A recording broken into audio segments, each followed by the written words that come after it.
দিনটা ছিল 7ই সেপ্টেম্বর শনিবার, ছিল হচ্ছে গণেশ চতুর্থী। আর আমাদের বাড়িতে গণেশ ঠাকুরের যে অষ্টধাতুর বিগ্রহটা আছে সেটা বেশ পুরনো, মানে আমি অনেক ছোট থেকে এই বিগ্রহ দেখে এসেছি।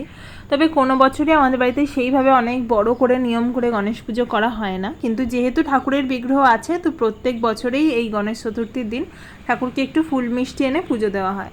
তবে আমি খুব একটা গণেশ পুজোর নিয়ম কানুন কিছুই জানি না, যেটুকু যা শুনেছি, মানে গণেশ পুজোয় যা যা লাগে আর কি, জবা ফুল, দুব্ব, লাড্ডু, মোদক সমস্ত কিছু দিয়ে যেটুকু পেরেছি নিষ্ঠাভাবে ভালোভাবে পুজো দিয়েছি। তো তারপরে একটু আমাদের নন্দলালকেও একটু বেলফুলের মালা, গাঁদা ফুল দিয়ে সুন্দর করে সাজিয়ে নিলাম।